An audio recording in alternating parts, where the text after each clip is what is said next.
Assalamualaikum warahmatullahi wabarakatuh. Waalaikumsalam warahmatullahi wabarakatuh. Bismillahirrahmanirrahim. Alhamdulillahi rabbil alamin. Wassalatu wassalamu ala ashrafil anbiya'i wal mursalin wa ala alihi wa ashabihil mujahidin at-tahirin, amma ba'du. Bersabda Rasulullah sallallahu alaihi wasallam, "Iza sarratka hasanatuka wa sa'atka sayyi'atuka fa anta mu'min." Apabila perbuatanmu yang baik menyebabkan engkau bahagia, apabila perbuatanmu yang baik menyebabkan engkau gembira, dan perbuatanmu yang jahat menyebabkan engkau jadi susah, itulah tanda bahwa di hatimu masih ada iman. Artinya, belum tentu orang yang berbuat baik merasa bahagia dengan kebaikan yang dikerjakannya. Dan tidak selamanya orang yang berbuat jahat sanggup menyesali perbuatan jahatnya. Oleh karenanya, apabila iman masih ada, apabila hati masih hidup, perbuatan yang baik menyebabkan orang gembira, perbuatan yang jahat menyebabkan orang susah dan gelisah hatinya. Ini mengandung pelajaran.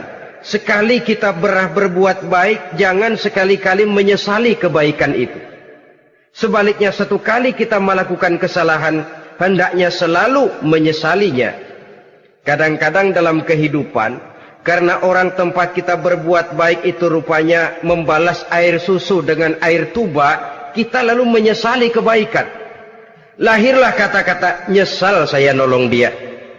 Ibarat pepatah katanya, nolong anjing kejepit. Waktu kejepit setengah mati kita tolongin, begitu selesai dia dari kejepitnya malah kita digigitnya. Saudara hadirin yang saya muliakan, dalam kehidupan sehari-hari barangkali ini kena filsafat yang disebut dorong mobil mogok. Ketika mobil mogok setengah mati kita dorong, begitu mesin hidup ditinggalkannya kita di belakang. Sesungguhnya perbuatan kita yang baik tidak harus disesali. Karena disesali atau tidak, toh perbuatan itu sudah kita lakukan.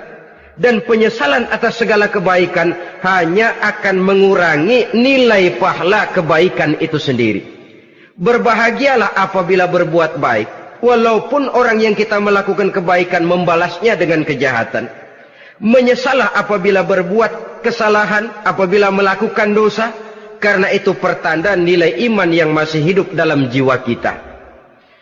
Saudara-saudara kaum muslimin yang berbahagia, jadi sungguh pun pahala dan dosa sesuatu yang abstrak, efeknya jelas dia mendatangkan kebahagiaan atau membawa kepada kegelisahan batin di dalam kehidupan manusia.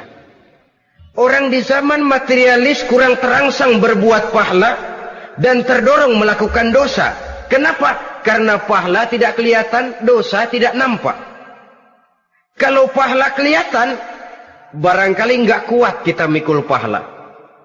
Kalau dosa benjol, umpama tiap bikin dosa palanya benjol, barangkali sudah nggak karu-karuan kepala kita. Baik pahala, baik dosa, sesuatu yang tidak nampak oleh pandangan mata zahir, tapi yang punya efek dalam kehidupan ini. Orang yang banyak pahalanya dengan orang yang banyak dosanya, kalau dia berjalan barangkali sulit kita membedakan. Tapi efeknya dalam kehidupan ini jelas adanya. Sesuatu yang bernama pahala kita perlukan, karena hidup tidak berhenti hingga di sini. Sesuatu yang bernama dosa harus kita hindarkan, karena ada kelanjutan sesudah hidup yang sekarang ini. Kehidupan dari satu pertanggungan jawab. Itu sebabnya Imam Ghazali dalam bahasa yang indah sekali berpesan, "Jaddidis safinah fa innal bahra amiq wa khuziz zad fa innas safara ba'id." Perbarui selalu kapalmu, rawat, jaga baik-baik, dandani kapalmu, fa innal bahra amiq, karena sesungguhnya lautan ini sangat dalam. Satu bahasa yang indah dari tamsil terhadap kehidupan.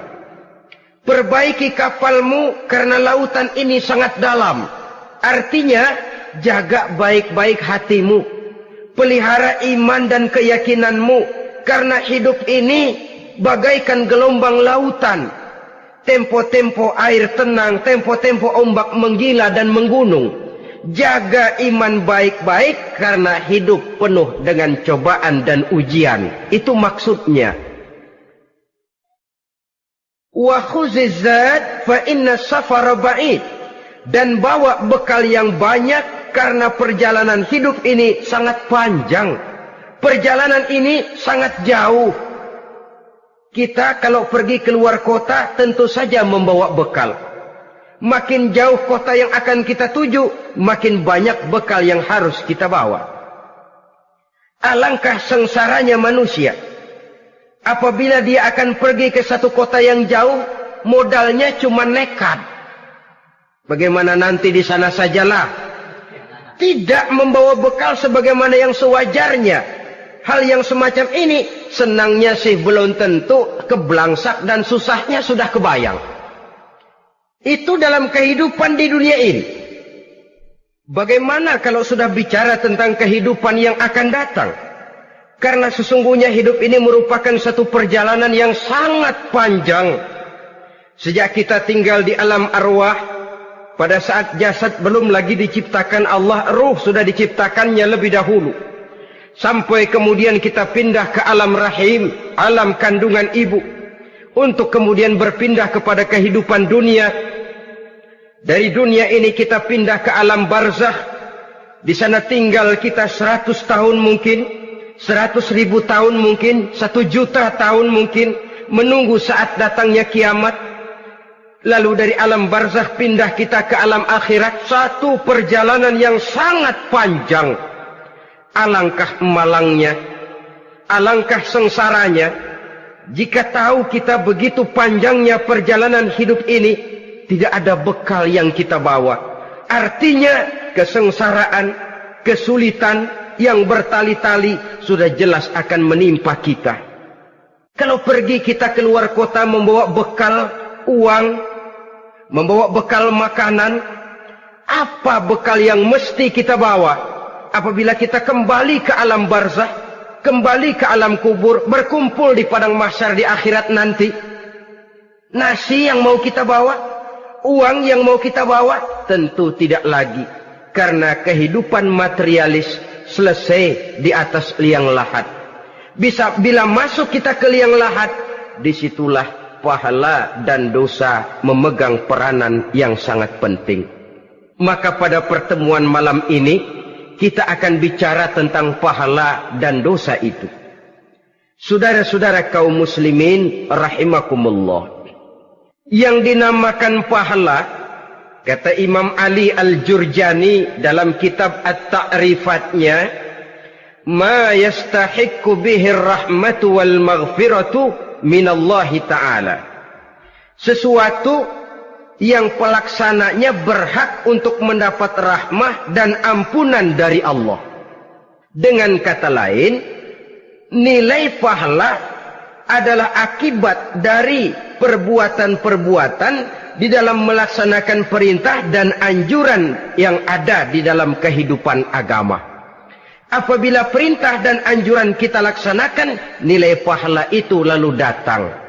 Nah, nilai pahala dalam Islam, menurut konsepsi Quran, Allah menjelaskan, man jaa bil hasanati falahu asyru amsalihha. Barang siapa yang datang membawa satu kebajikan, barang siapa yang melaksanakan satu kebaikan, maka dia akan mendapat balasan 10 kali dari kebaikan yang dikerjakannya. 10 kali ini pun masih dilipat gandakan dengan 7. 7 ini pun masih dikalikan 100. Dan itu pun masih ditambah dengan pernyataan, wallahu yudha'ifu liman yasha. Allah masih akan melipat gandakan perbuatan baik seseorang yang dikehendakinya. Itulah nikmatnya dalam Islam. Tetapi sebaliknya, wa man jaa'a bisayyi'ati fala yujza illa mislaha. Barang siapa yang melakukan satu kejahatan, dia tidak akan mendapat balasan kecuali sesuai dengan kejahatan yang dikerjakannya. Alangkah rahman dan rahimnya Allah. Orang yang berbuat baik dibalas 10, dikali 7, dikali 100, masih dilipat gandakan pula. Tapi orang yang berbuat jahat tidak akan mendapat balasan kecuali sesuai dengan kejahatan yang dikerjakannya. Ini kan beda dengan sifat kita manusia. Kita ini kadang-kadang kalau dijitak membalasnya mukul. Tapi kalau orang berbuat baik kepada kita, kita enggan untuk berbuat baik kepada orang tadi. Allah tidak mengajarkan begitu. Satu kebaikan berbalas 10. Satu kejahatan berbalas dengan satu kejahatan. Maha Rahman dan Rahim Allah. Bahkan dalam Islam, niat berbuat baik saja mendapat pahala. Sedangkan niat berbuat jahat belum ditulis merupakan satu dosa sampai kejahatan itu dikerjakan oleh orang yang niat tadi. Umpamanya, saudara niat nanti malam giliran pengajian saya mau hadir di majelis taklim. Pas datang waktu malam hujan turun sangat lebat. Saudara berhalangan datang ke majelis taklim, saudara sudah mendapat pahala niat. Tapi saudara niat, nanti malam kalau turun hujan, saya mau bongkar rumahnya si fulan, saya mau curi seluruh harta bendanya. Ternyata malam saudara tidak mengerjakan perbuatan itu belum ditulis dosa sampai perbuatan itu benar-benar dikerjakan. Tapi lalu jangan macam-macam. Kalau begitu niat aja yang baik, biar nggak usah dikerjain. Niat aja pengen ngaji walaupun tidak ada niatan untuk ngaji. Allah lebih tahu tentang apa yang terdetik di dalam hati sanubari kita. Itulah sebabnya sangat dianjurkan orang untuk melakukan segala macam kebajikan. Dan dianjurkan orang menjauhkan segala macam bentuk kejahatan. Karena dia akan berefek melahirkan dosa dan pahala. Dosa dan pahala itulah alat untuk memperoleh kebahagiaan di alam kubur, di padang mahsyar, sampai di akhirat nanti. Di dunia ini mungkin segalanya bisa kita beli dengan yang namanya uang. Keamanan kita bisa menyewa petugas untuk menjaga rumah kita.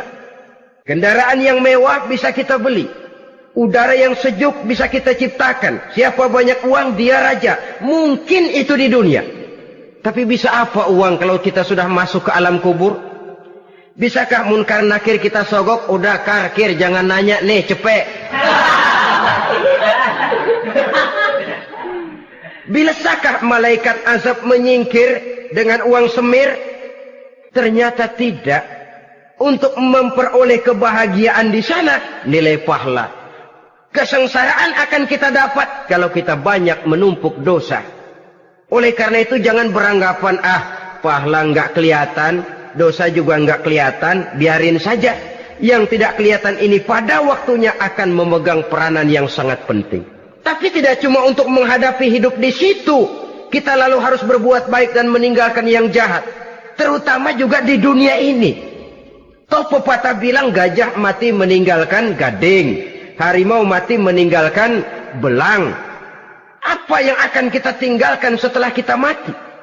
Kita ingin jasad kita boleh hancur terkubur tanah, tapi nama kita ingin hidup terus, dikenang orang 100, 1000, bahkan 1.000.000 tahun yang akan datang.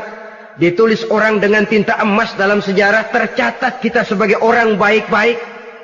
Saudara-saudara kaum muslimin rahimakumullah. Lalu perbuatan apa yang bisa mendatangkan pahala itu? Saudara-saudara, semua perbuatan yang diperintah dan dianjurkan oleh Allah, yang dikerjakan dengan ikhlas hanya untuk mencapai ridho Allah, mendatangkan pahala. Kadang-kadang menurut pendapat kita remeh, tapi nilainya di sisi Allah besar. Itu pahala. Menghitung pahala itu hak prerogatif Allah. Perbuatan yang ringan Allah mau berikan ganjaran yang besar, itu urusan Allah. Misalnya, kata Nabi, la tahkiranna minal ma'rufi syai'an. Jangan kamu menganggap remeh perbuatan baik walaupun kecil. Jangan merasa sulit melakukan perbuatan yang mengandung pahala. Bertemu dengan teman, muka kita cerah, berpahala. menyingkirkan duri di jalanan berpahala, menolong orang yang sesat, memberitahu orang yang bertanya berpahala. Tidak sulit kalau kita mau. Yang diperintah dan dianjurkan oleh agama itu perbuatan yang mengandung nilai-nilai pahala. Masalahnya cuma tinggal mau atau tidak dan dikerjakan dengan ikhlas.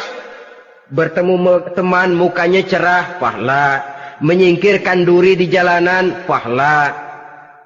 Sedekah, pahala. Tidak berupa perbuatan, bisa berupa ucapan. Misalnya bersolawat, pahala. Bertasbih dan bertahmid, pahala. Kata Nabi, kalimatani khafifatani 'alal lisan, saqilatani fil mizan. Ada dua kalimat yang enteng di lidah tapi berat di timbangan akhirat nanti. Apa itu? Subhanallah walhamdulillah. Itu kan amalan yang ringan, perbuatan yang mudah saja, tapi nilainya demikian besar dalam pandangan Allah. Jadi pendeknya, perbuatan yang bernilai pahala adalah perintah dan anjuran agama yang dilaksanakan dengan ikhlas semata-mata untuk mencapai ridho Allah, itu mengandung pahala. Niat dasarnya itu harus karena Allah. Landasannya harus karena ikhlas. Bukan cuma sekedar basa-basi, tidak karena ingin dipuji orang, tidak karena mengharap tanda jasa, tapi ikhlas semata-mata. Dari perbuatan yang paling kecil dan mudah sekali sampai kepada amalan-amalan yang besar dan memerlukan biaya yang besar, seperti melaksanakan ibadah haji, seperti jihad fi sabilillah, membangun masjid, membangun pondok-pondok pesantren, membangun pusat-pusat kesehatan, membangun jalan-jalan umum, termasuk menjaga keamanan. Jangan dikira loh, siskamling umpamanya, menjaga keamanan kampung tidak berpahala. Kalau diniatkan ibadah, menjaga ketenangan warga supaya mereka tekun ibadah, ikhlas karena Allah, itu juga bernilai ibadah. Keluar kita dari rumah, pergi pagi, pulang sore, peras keringat, banting tulang cari nafkah buat menghidupi anak istri kita. Kalau diniatkan ibadah, melaksanakan kewajiban sebagai kepala rumah tangga, membantu orang tua sebagai anak, itu juga perbuatan-perbuatan yang mengandung pahala. Yang terbaik sesuai dengan bidang kehidupan kita. Ada orang yang dinamakan abid, ahli ibadah, pahala yang paling baik bagi dia, banyak-banyak tahajud, sembahyang malam, wirid, zikir, tasbih. Ada yang dinamakan orang alim, pahala yang paling baik buat orang macam ini, mengajar, menyebarkan ilmu, mendakwahkan Islam. Ada yang disebut wali, pejabat pemerintah, petugas. Amalan pahala yang paling baik buat orang semacam ini, melayani masyarakat, bekerja di bidangnya sesuai dengan profesinya. Saudara hadirin yang saya hormati, jadi dengan demikian, perbuatan-perbuatan yang mengandung nilai-nilai pahala ini bisa perbuatan yang menurut kita kecil namun punya nilai besar. Apalagi perbuatan besar dengan biaya yang besar, tentu makin besar juga pahala yang disediakan oleh Allah Subhanahu wa ta'ala. Oleh karenanya, kalau kita bercermin dari ayat Quran, hidup ini kesempatan untuk berbuat baik. Huwallazi khalaqal mauta wal hayata liyabluwakum ayyukum ahsanu amala. Dialah Allah Tuhan yang telah memberikan hidup dan mati kepadamu untuk menguji kamu, siapa di antara kamu yang paling baik amal perbuatannya. Jadi tidak saya rinci, tapi cukuplah satu penjelasan global. Perbuatan yang berpahala adalah perbuatan melaksanakan perintah Allah atau anjuran Allah dengan dasar ikhlas, dengan tujuan untuk mencapai ridho Allah semata-mata. Lalu apa perbuatan yang mengakibatkan dosa itu? Saudara-saudara, dosa lahir akibat melakukan larangan Allah atau mengerjakan yang dicelaknya. Nah, para ulama ada yang membagi dosa itu menjadi dua bagian. Ada dosa-dosa kecil, ada dosa-dosa besar. Tetapi sebenarnya ditinjau dari segi hakikatnya, kalau sudah melakukan satu kesalahan yang mengakibatkan dosa, jangan dilihat besar dan kecilnya, tapi kepada siapa dosa itu kita kerjakan. Sebab kalau dosa kita anggap satu yang kecil, orang akan terangsang untuk mengerjakan yang kecil-kecil saja. Sehingga dengan demikian, yang kecil pun akan menjadi besar kalau ditumpuk-tumpuk. Sedangkan yang besar bisa saja menjadi kecil kalau selalu diiringi dengan permohonan ampun kepada Allah. Itu sebabnya para ulama sufi, orang-orang tasawuf mengatakan, la saghair ma'al istimrar, wala kabair ma'al istighfar. Tidak ada dosa yang kecil kalau dikerjakan terus-menerus. Dan tidak ada dosa yang besar kalau digempur tiap saat dengan perbuatan istighfar atau memohon ampun kepada Allah Subhanahu wa ta'ala. Cuma saja pada umumnya, karena dosa-dosa kecil itu lebih mudah taubatnya, dan ada janji Nabi, barang siapa yang meninggalkan dosa-dosa besar akan diampuni dosa-dosanya yang kecil-kecil. Oleh karena itu, pada kesempatan ini kita akan juga bicarakan apa saja yang termasuk klasifikasi dosa-dosa besar, dengan harapan kita bisa menjaga diri, menyelamatkan diri, jangan sampai terjatuh ke dalam dosa-dosa yang besar tadi. Tetapi bukan berarti kita harus terangsang melakukan dosa-dosa yang kecil. Ah, biarin kecil ini, tobatnya gampang. Ah, dosa kelas teri. Ah, dosa itu kan tidak kelihatan.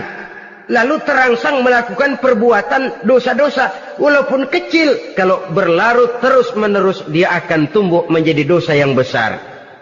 Oleh karenanya, jangan sampai mengundang pengertian kalau kita membicarakan dosa-dosa yang besar lalu terangsang melakukan dosa-dosa yang kecil. Karena bagaimanapun juga dosa kecil dan dosa besar sama dalam arti kepada Allah kita melakukan kesalahan. Dan dosa yang kecil pun kalau bertumpuk, dia akan menjadi banyak. Saudara-saudara kaum muslimin rahimakumullah, ada beberapa jenis dosa-dosa besar. Jenis yang pertama, asyirku billah, syirik atau menyekutukan Allah. Dari sekian deretan dosa-dosa besar, syirik ini merupakan bapak moyangnya dosa. Dedengkotnya dosa itu syirik, menyekutukan Allah. Bahkan dosa yang lain Allah masih mau mengampuni. Tapi kalau sudah syirik, menyekutukan Allah, itu sudah satu dosa yang tidak berampun sama sekali. Oleh karena itu tepat pesan Imam Ghazali tadi. Jadi di safinah fa innal bahra amik. Jaga iman, pelihara akidah, dandani kapal. Karena hidup ini gelombang lautan sangat dalam, hidup banyak cobaan.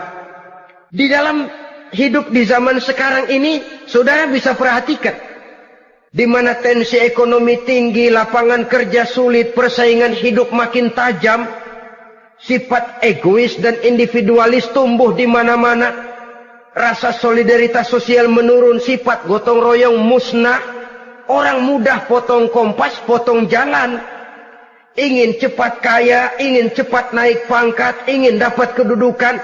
Kadang-kadang akidah pun terjual, akidah pun musnah, jatuh ke jurang syirik pun tidak jadi soal. Itu yang kita khawatirkan.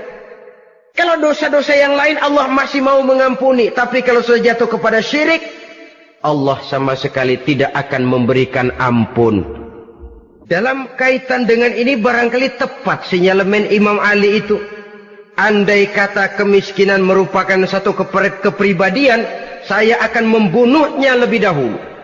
Artinya memang kemiskinan ini sering mendorong orang kepada jurang kemusyrikan. Tidak tahan menghadapi godaan perut akibat tensi ekonomi yang tinggi, lapangan kerja yang sulit.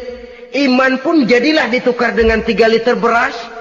Akidah pun jadilah dibarter dengan 3 bungkus supermi, dengan pakaian bekas, dengan obat-obatan.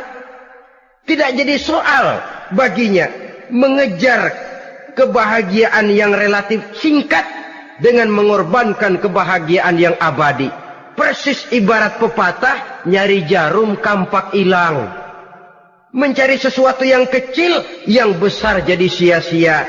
Membela perut, mengorbankan akidah. Na'udzubillah summa na'udzubillah.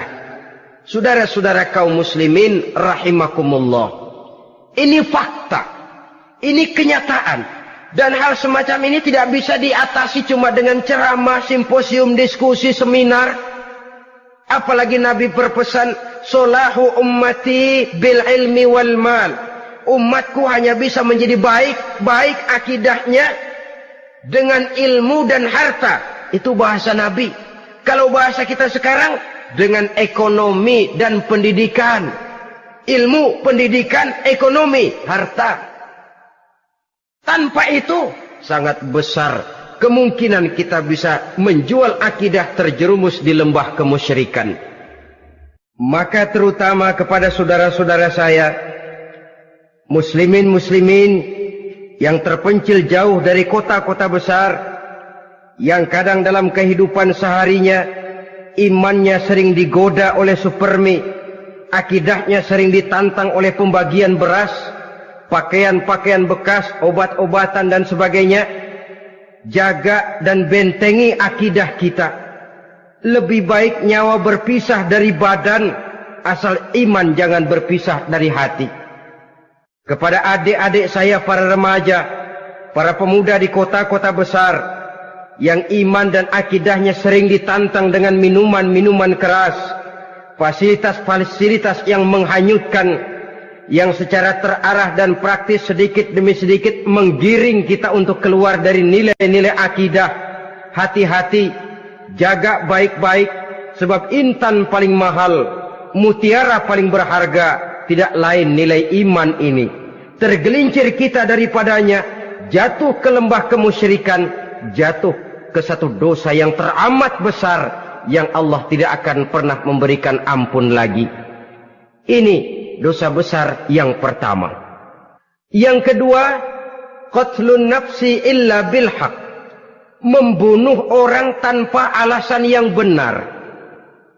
Di zaman kesulitan ekonomi kadang-kadang orang mudah nekat. Tengok saja, kadang-kadang karena pasal uang 100-200 perak saja nyawa bisa melayang.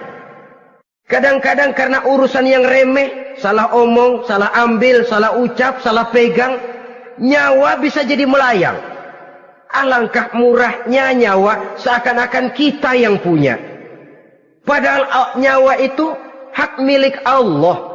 Tidak pantas kita merampasnya, tidak pantas kita menghilangkannya dari jasad seseorang. Oleh karenanya, membunuh orang merupakan satu dosa yang sangat besar.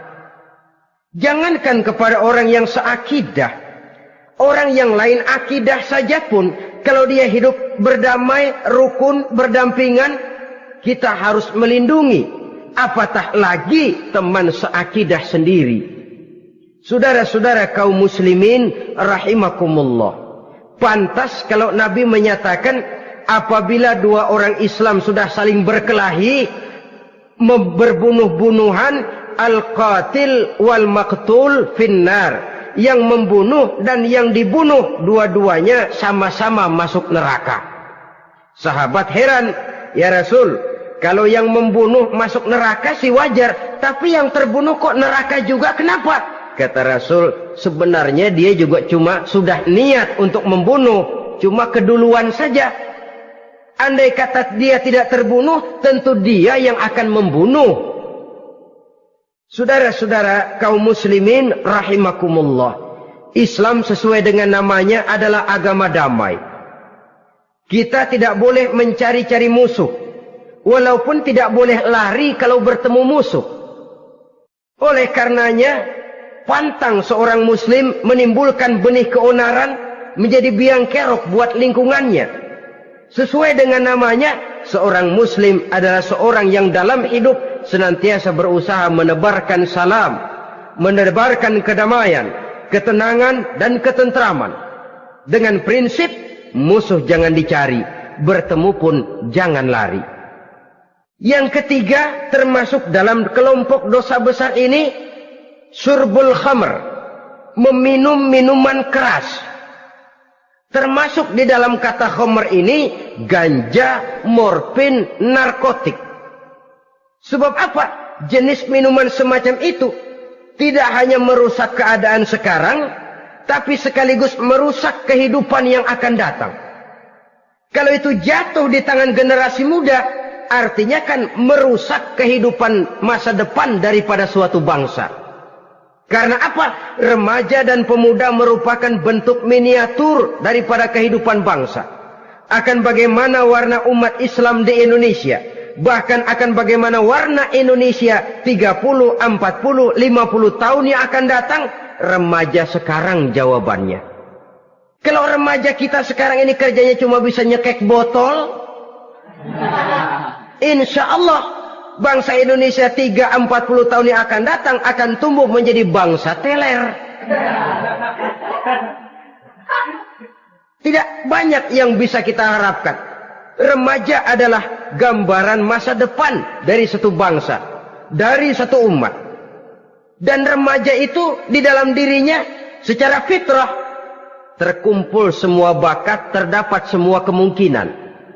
Kita ini lahir membawa sifat pemimpin, tapi juga membawa sifat pengacau.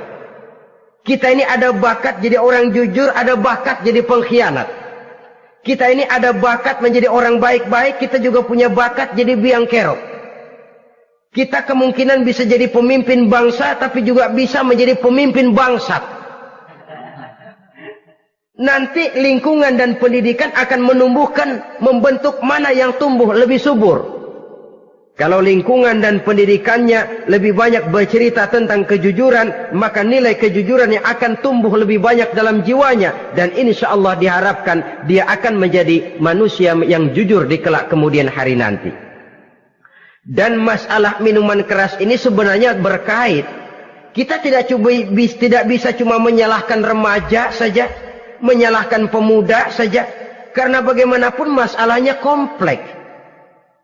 Menghancurkan sesuatu tanpa melihat kausalnya, tanpa melihat sebab akibatnya, kan sama juga bohong.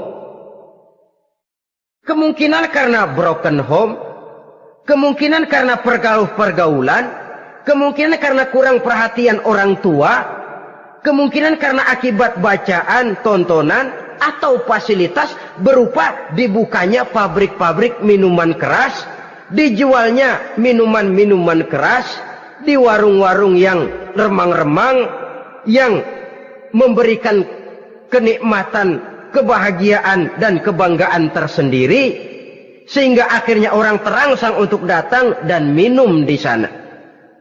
Pada dasarnya memang sepele, cuman minum, nggak ngerugiin orang lain kan? Iya, pada waktu minum. Tapi dikala sudah mabuk, out of control, apapun bisa kita lakukan. Yang kita ucapkan kita tidak sadari lagi, yang kita kerjakan tidak kita sadari lagi. Dikala itu segala macam kejahatan bukan sesuatu yang tidak mungkin untuk kita laksanakan. Nggak ngerugiin orang lain, memang pada saat mau minum. Tapi begitu minum, mabuk, kita bisa merugikan orang lain. Setidaknya merugikan diri sendiri. Pertumbuhan IQ menjadi lemah, semangat kehidupan hilang, gairah kerja menurun, kalau tidak ada sama sekali. Lalu apa yang bisa kita lakukan di dalam kehidupan? Dan akan lebih celaka kalau ini menimpa kehidupan generasi muda kita. Kadang-kadang yang ironi ya, kalau yang orang tuanya mampu barangkali masih tertolong, tapi yang orang tuanya kondisi ekonomi lemah masih kepengen teler juga. Orang tuanya nggak mampu masih pengen mabuk. Dari ganja, morfin nggak dapat, akhirnya kaleng cat diisepin. Yang penting kan bisa teler, mendatangkan satu kebahagiaan tersendiri. Itu sebabnya memang satu kejahatan menurut teori polisi ya, hanya bisa terjadi karena faktor N dan K, niat dan kesempatan. Niat ada, kesempatan ada, jadi orang jahat. Kurang salah satunya, biasanya kejahatan terbendung. Niat ada, kesempatan tidak ada, sulit berbuat jahat. Kesempatan ada, niat tidak ada, tidak mungkin orang jahat. Tapi yang paling dominan sebenarnya niat. Kalau niat sudah kuat, kesempatan bisa dicari. Kesempatan bisa diciptakan. Biar Hansip nongkrong, ditungguin lengahnya. Iya biarin. Jam 11 sampai jam 2. Matanya melotot. Jam 3 dia mulai ngulet, ngempet. Nah, di saat itu saya masuk ke rumahnya. Kalau niat kuat, kesempatan bisa diciptakan.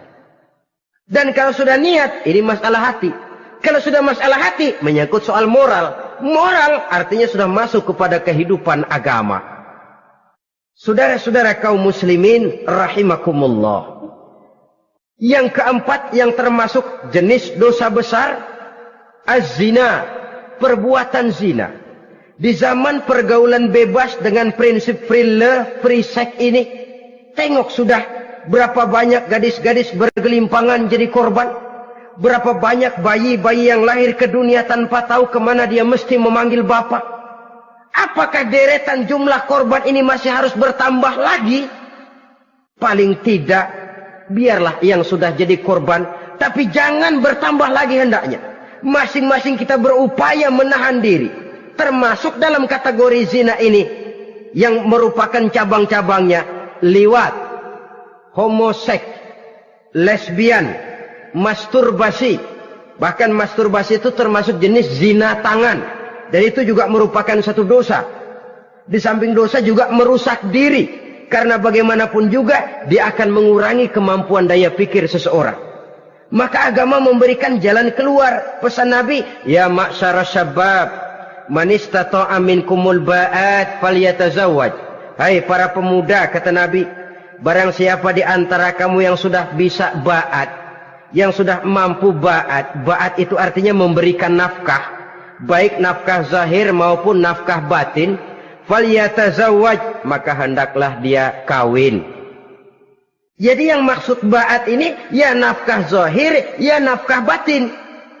Kita kadang-kadang cuma bisa ngasih nafkah batin saja sudah merasa, pokoknya kan saya sanggup untuk kawin. Lalu kawin tanpa kehilangan, dengan kehilangan pertimbangan.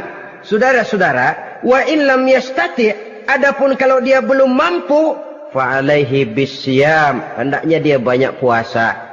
Fa innahu lahu wija, karena puasa itu akan merupakan benteng jangan sampai orang memperturutkan hawa nafsunya.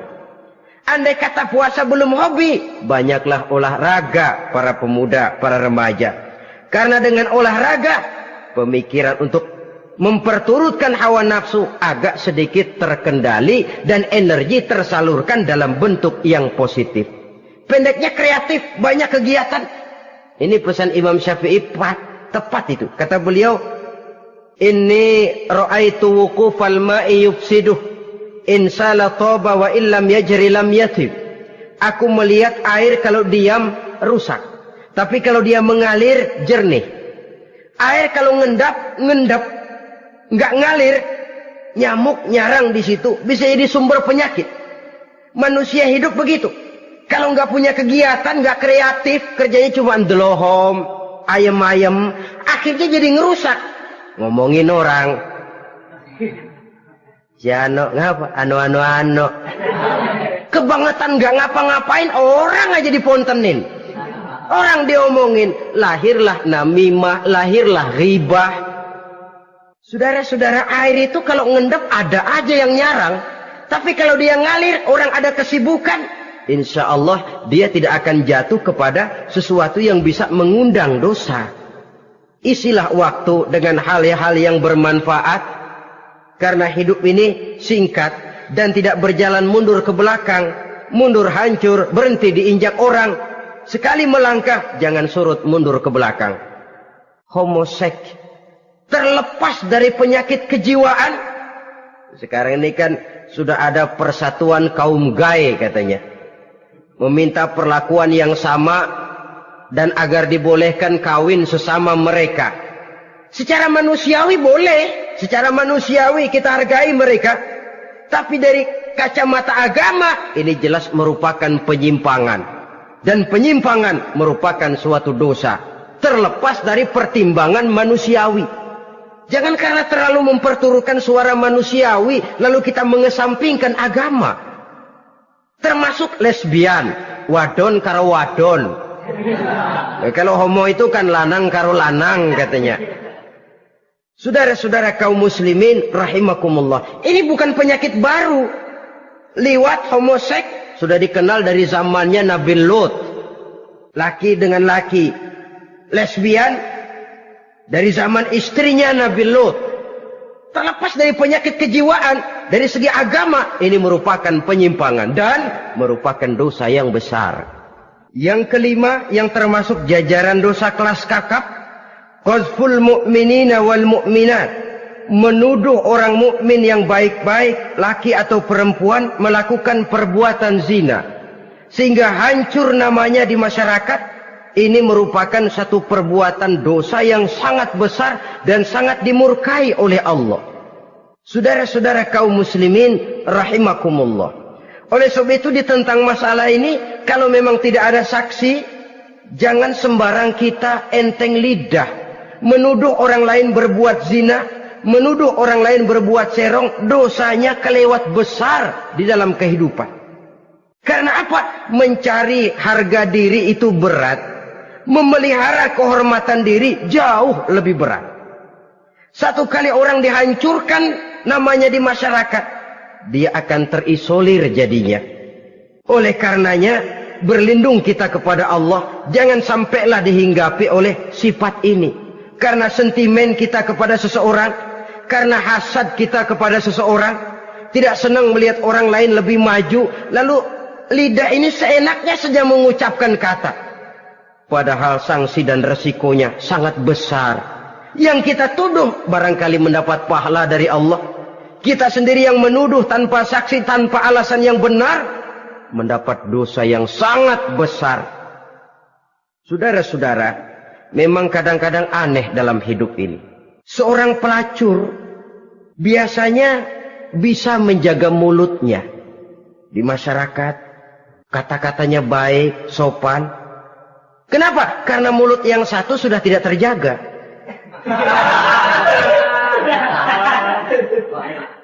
Kita kadang-kadang kehormatan bisa kita jaga, tapi mulut tidak terkontrol.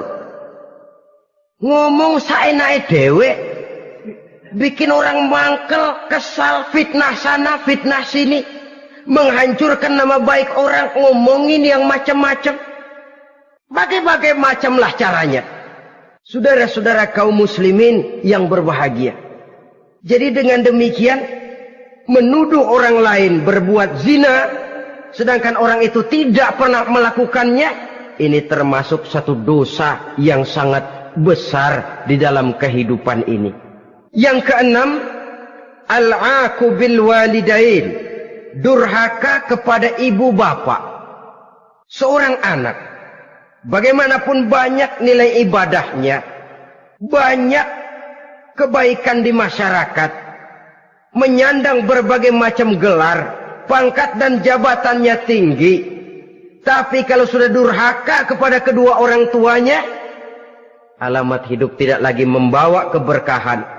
Dan itu dosa yang sangat besar. Sampai Nabi sabdakan, ridho Allah ada di dalam keridhaan ibu bapak. Murka Allah pun ada di dalam kemurkaan ibu dan bapak. Walaupun belum tentu setiap kita orang tua, tapi yang jelas setiap kita adalah anak. Dan setiap anak punya ibu dan bapak. Jangan sampai kacang lupa kepada kulitnya. Saudara-saudara kaum muslimin rahimakumullah. Durhaka kepada ibu bapak merupakan perbuatan yang sangat dimurkai oleh Allah. Apalagi ibu yang telah melahirkan kita, bahkan mengandung kita. Begitu juga bapak yang telah berusaha peras keringat banting tulang untuk mengasuh membesarkan kita. Tidak ada perbuatan baik yang kita lakukan untuk bisa menebus kebaikan daripada ibu dan bapak kita. Setidaknya kalau belum bisa berbuat baik kepadanya, kepada keduanya, janganlah menyakiti hati keduanya. Itu saja dulu yang harus dijaga. Kadang-kadang sudah berbuat baik enggak, nyakitin melulu. Sudah nyenangin belum bisa, saban sehari nyakitin saja. Padahal kedua orang tua itu doanya manjur, sebagaimana sumpahnya juga bisa jadi kenyataan. Dan sering bahkan menjadi kenyataan.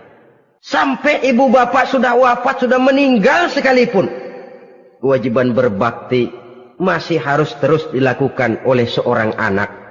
Lalu yang ketujuh, at-tawalli yaumaz zahfi, berpaling pada hari pertempuran. Orang sedang sibuk-sibuk menghadapi musuh, maksudnya berjuang membela agama ini, dia lari menyelamatkan diri. Pengecut, mental munafik. Ayo, kalau demi agama, mari kita maju ke depan. Allahu Akbar. Yang besar Allah, yang lain kecil semua. Maju. Orang lain maju serentak, dia mundur jauh ke belakang. Mental munafik, mental calo istilah sekarang ini. Oh, itu calo, mental calo. Tuhan gedek banget itu. Coba ya, calo itu paling sibuk nyuruh penumpang naik.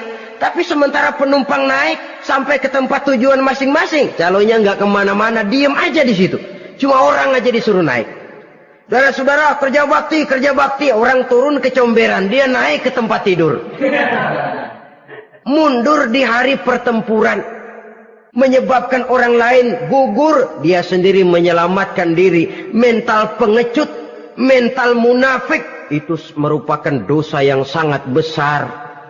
Saudara-saudara kaum muslimin rahimakumullah. Itu sebabnya agama itu memerlukan keberanian. Memang, tapi bukan keberanian yang tanpa perhitungan. Sebab berani tanpa berhitung namanya berani babi.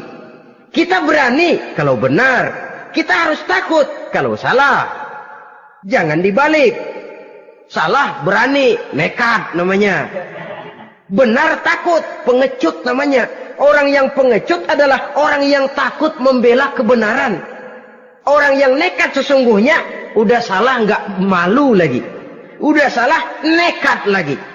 Merasa rugi berbuat kebaikan, puas kalau berbuat kejahatan. Padahal Nabi pesan, siapa yang berbuat dosa sambil tertawa, nanti dia akan masuk neraka sambil menangis. Karena itu dipesan pula di dunia ini, sering-seringlah mencuci mukamu dengan air mata taubat. Cuci lidahmu dengan zikir kepada Allah. Bersihkan hatimu dengan air ikhlas. Saudara-saudara kaum muslimin rahimakumullah. Kan ada toh orang berbuat baik nggak gembira. Tapi berbuat jahat malah puas. Atau sama saja orang lain berbuat baik, hatinya kesel. Orang lain berbuat jahat, dia malah mendukung. Atau orang lain tergelincir berbuat jahat, dia malah girang. Ini kan tidak objektif. Karena yang berbuat baik, orang yang dia keselin, dia nggak seneng. Tetapi karena yang berbuat jahat, orang yang dia senengin, dibenerin juga. Itu nggak objektif namanya. Mundur di hari pertempuran pada saat saudara-saudara kita sedang menghadapi musuh, sikap pengecut yang sangat dibenci Allah. Yang kedelapan, termasuk kelompok dosa besar, aklu malil yatim, makan harta anak yatim. Kadang-kadang ada orang mengeksploitir loh nasib anak-anak yatim. Karena biasanya para dermawan peka kalau mendengar nasib yatim, memberikan santunan. Si yatim belum makan, yang ngurusin udah pada kenyang. Mengeksploitir, memakan harta anak yatim termasuk dosa yang sangat besar. Sehingga Nabi pesan, ana wa kafilul yatim kahataini yaumal qiyamah. Aku dan orang yang menyantuni anak yatim seperti dua jari ini di hari kiamat. Rumah yang paling dimuliakan Allah adalah rumah yang di dalamnya ada anak yatim yang hidupnya dihormati, hidupnya disantuni, keperluannya dicukupi. Maaf saja, tahap kita menyantuni anak yatim ini baru tahap setahun sekali. Kalau Muharram kita agungkanlah, kita besarkan. Lebaran yatim katanya. Kita kumpulkan dana, kita usap kepala yatim, kita kumpulkan beras. Kita bagikan hari itu. Perkara bulan depan kelaparan, kita tutup kuping. Perkara bulan berikutnya dia kelaparan, kita masa bodoh. Bahwa di bulan Muharram kita santuni yatim piatu itu sudah baik. Tapi akan lebih baik lagi kalau kita sanggup menjadi bapak asuh mereka, memikirkan sekolah mereka, ada kontinuitas. Kalau mereka diasuh oleh orang lain, lalu bertukar agamanya, berpindah akidahnya, kita ngomel habis-habisan. Tapi kita ada kemampuan, kita tidak mau berbuat semacam itu. Ya sama juga bohong namanya. Saudara-saudara kaum muslimin rahimakumullah. Orang yang menyantuni yatim mendapat pahala besar. Tapi orang yang mengkorup harta anak yatim, dosanya juga sangat besar. Berhati-hatilah kalau kita diberikan kepercayaan oleh masyarakat untuk mengurus anak-anak yatim. Karena pahalanya besar, resikonya juga besar. Yang kesembilan, syahadatuz zur, sumpah palsu. Sebab sumpah palsu ini menggunakan nama Allah untuk sesuatu yang tidak benar. Nama kita saja dibawa untuk yang tidak benar, kita jengkel. Nama kita dipalsukan untuk sesuatu yang tidak baik, kita kadang-kadang jengkel, tidak puas jengkel, menuntut melalui saluran hukum. Kenapa? Nama saya dicatut. Bagaimana lagi kalau nama Allah kita pakai untuk bersumpah, sumpahnya palsu, menguntungkan kita, merugikan orang lain, Allah murka betul. Maka sumpah palsu termasuk deretan dosa-dosa besar. Apalagi yang ke-10, aklur riba, makan riba alias renten. Ini kan yang cepat mendatangkan uang. Kadang-kadang kalau yang bikin riba itu orang awam barangkali, ya masih kita maklumi. Kadang-kadang penyakit ini datang menimpa mereka juga yang kita kenal kebaikannya. Bahkan suka datang ke musola, rajin ke masjid kadang-kadang. Riba masih dimakannya. Karena cara cari duit paling enak. Duit utuh, tambahnya terus masuk. Na'udzubillah summa na'udzubillah. Itu yang diibaratkan dalam perjalanan Mi'raj waktu Nabi diperlihatkan neraka. Orang perutnya sebesar rumah dililit ular. Diseret-seret itu hancur perutnya, dibulatkan lagi, diseret lagi, hancur lagi, dibulatkan lagi, terus menerus begitu. Dia berteriak, mengerang, mengeluh, mengaduh kesakitan. Nabi tanya, itu apa Jibril? Itu contoh dari umatmu yang suka makan riba Muhammad. Makan renten. Saudara-saudara, ini kan mencekik leher orang. Orang sedang kesulitan. Kelihatannya sih baik, menolong. Tapi di belakang menolong itu nyekek. Di belakang nolong itu nyekek. Dan nyekek itu sebenarnya tujuan utamanya. Orang yang menjalankan riba pada dasarnya tidak punya peri kemanusiaan kok. Kalau dia kelihatannya mau menolong, kelihatannya motifnya mencari untung di belakang itu. Jauh dari kemanusiaan. Yang ke-11, saudara-saudara, termasuk jajaran dosa besar itu, qat'ur rahim. Memutuskan silaturahmi. Marah, hobi sama marah. Kalau 3 hari nggak marahan sama orang, ngebet palanya. Selalu nyari gara-gara. Kalau udah marah berlaku perpanjangan waktu. Tahun, 2 tahun, kadang-kadang seumur hidup. Saudara hadirin yang saya muliakan. Apalagi mengurangi timbangan termasuk kelas dosa besar. Makan suap termasuk dosa besar. Semir menyemir dosa besar. Apalagi bunuh diri. Nah ini, bunuh diri dosa besar. Kadang-kadang karena sulit nekat. Daripada hidup susah mendingan mati.